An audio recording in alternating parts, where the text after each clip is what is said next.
This is a demonstration of the real-time public transportation accelerator. So this accelerator has been started up and it's using the Boston MBTA as a data provider. So the DXP has been loaded, and the first tab that gets presented when you load this up is the configuration tab. And the most important part in here is you must select the agency in this table. So it's currently selected as MBTA. What this will do is it'll populate this agency time zone, which is America, New York for Boston. Now this time zone is quite important if you're running the DXP in a different time zone from where the agency is located, which I am. So I'm running my DXP in a Europe-London time zone. So because it's in a different time zone, the times will not be consistent in some of the visualizations. So what the DXP does is it does some calculations and uses a time zone offset to calculate the times for the agency time zone so that everything looks correct in all of the following visualizations. Service date information is calculated automatically already. It's provided for information. So if we go to the trips tab here, this shows us all of the currently live trips that are running in the Boston area, and they're indicated by these arrows on the map. If the provider gives the bearing of the vehicle, it'll show up as arrows. Sometimes you'll see ones that'll come up with diamonds, and some providers don't provide bearings, in which case those will always come up as diamonds. So we can select one of these vehicles here, and it will then drill down and show you what trip is operating. I can then select this trip, and we can view the details of this. So we can see here, this is a trip from West Gloucester through to North Station. Current position on the map is shown by the purple arrow. The route being followed is the orange line, and then each one of these blue circles represents one of the stops on the map. The stop diagram is showing you the sequence of stops that the vehicle is going to follow as part of the trip. So we're currently at West Gloucester Station, and our next station is going to be Manchester, followed by Beverly Farms. Now, the providers don't always give accurate information of where the vehicle is located in terms of stops, so some of these colors may be not in alignment with the position of the vehicle on the map. The first line is the scheduled time from the GTFS data. The second line is the estimated time from the provider. And you can see this trip isn't doing very well today. It's operating about 50 minutes late. And the provider will give updates for these trips as long as they're still running. So the other way we can do this is we can select a route here, and route number 1 is a good one for Boston because it's fairly busy.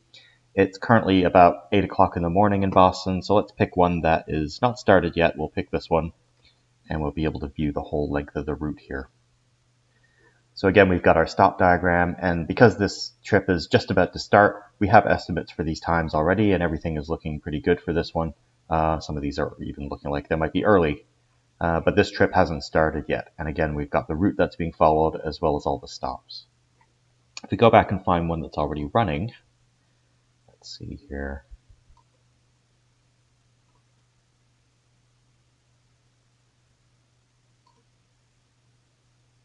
Okay, so this one currently has a position, and we can see the position of the vehicle here on the map.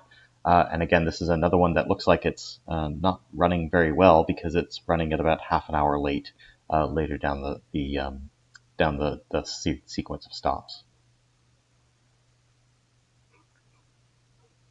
So we can also look at this from a stop standpoint as well. So this is the routes or trips view, and we can go to the stops view. So in the map here, what we have is the position of all of the stops that are configured. Now, again, we can select one of these stops. Some of these may not have trips associated with them, so if you select them, you may or may not get a live arrival and departures. This one does have one, and it's come up with this trip here, so let's select that one and see what's coming up.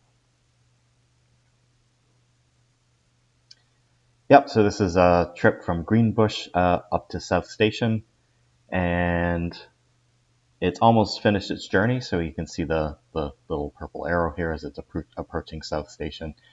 Again, this is the route that the trip followed. The station we selected is indicated with a green box here, and then all the other stops are blue circles.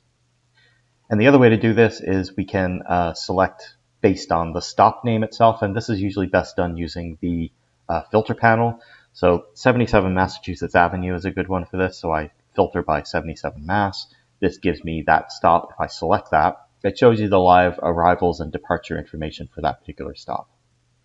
And again, if we select one of these, we'll be able to see the current status of these trips. This one's really not running very well. It's 85 minutes late. So I think there must be some problems in Boston today. And of course, if you're local to the Boston area and you have a particular stop that you're interested in, you can always drill down using the map and try to find your location and choose your local stop and see what the current details are.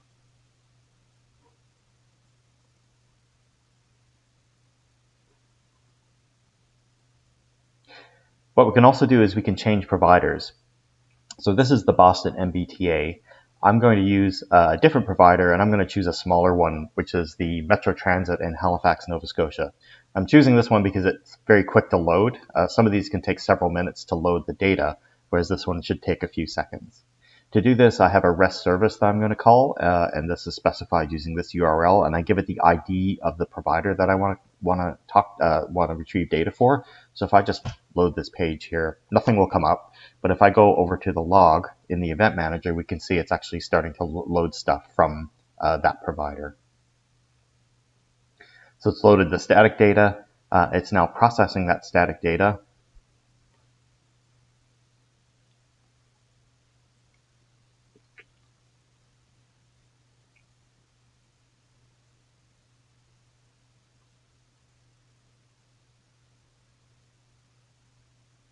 Now it's doing some data enrichment.